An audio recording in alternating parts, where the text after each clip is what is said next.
When does protesting become criminal? Is there a fine line between expressing outrage and committing criminal acts? If so, where is this line? Does it depend on the protests at hand? After watching this video, let me know your thoughts in the comments. We've witnessed the riots Black Lives Matter a few years ago and how they received sympathy for vandalising statues, setting fire to bins after the death or murder of George Floyd. But does this sympathy extend to the so-called far right after the lives of innocent children are taken in a disgusting attack? Last week, Southport was forced into a state of shock. A deranged 17-year-old Rwandan boy, born in Cardiff, stabbed multiple children at a Taylor Swift dance class. 3 children sadly lost their lives, whilst 5 had to fight for their life in hospital.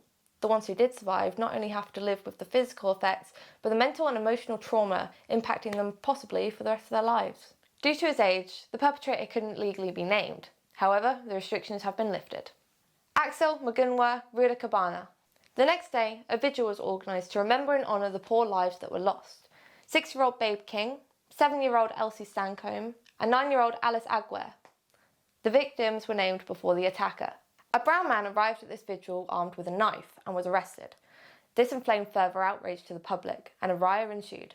With bins set alight, cars smashed, and even the torching of a police van, protesters took to the nearby mosque to get their voices heard. The police formed a line to protect the building, which further escalated tension. The sorrow event has left an indescribable mark on Southport. The tensions of the community run high. This violent act met with a violent response, which has led many to question the nature of the protests and wondering whether it crossed a line. The vigil was intended to be a peaceful remembrance for the children who fell victim to this abhorrent attack. However, the arrival of another armed individual provoked the community, many turning to blame the nearby mosque. The escalation of tensions can also be placed on the police, who are tasked with defending the mosque. This decision may have been seen as necessary, however it seems to have increased the violence that evening. Were there more appropriate measures that could have been taken? On Thursday, Prime Minister Keir Starmer posted to X, "Our country is coming to terms with an act so inexplicably vile. Our thoughts are with the families at heart of this unimaginable pain. Let me be clear. The tiny, mindless minority in our society who provoked violent disorder on our streets will be made to face the full force of the law." Once again, stirring tensions, with many noting the two-tier reaction to riot. If non-whites take action into their own hands, it's seen as a fiery but mostly peaceful protest. However, if native British do the same, they're labelled as far-right thugs. This has raised serious questions about the consistency and fairness of societal and governmental responses to civil unrest, with many calling out the double standard. The media's representation has played a significant role in the public perception, with many mainstream outlets labelling the protesters as far-right hooligans, when in reality they're just concerned locals.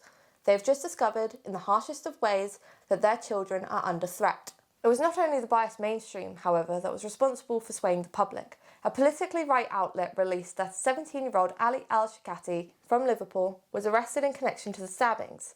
This article stated that Shikati had come to the UK by a boat last year. Many ran with this, using it to fuel their disagreement with the illegal invasion that we face in the UK. However, we now know that this information released was incorrect. The incident of Southport has shocked the entire nation. The pain of loss, the anger at the perceived injustice, and the need for safety can drive many incidents, with locals coming together and rioting in their beautiful area. After all that's been said, I pose the question to you again. When does protesting become criminal? Is there a fine line between expressing outrage and committing criminal acts? If so, where is this line? Does it depend on the protest? Thank you all for watching. If you found this video insightful and informative, please like, share, and subscribe. Additionally, if I have left any information out about the Southport attack, please link in the description. Please try and tag sources and articles if you can. I've been Sydney Jones, and thank you all for watching.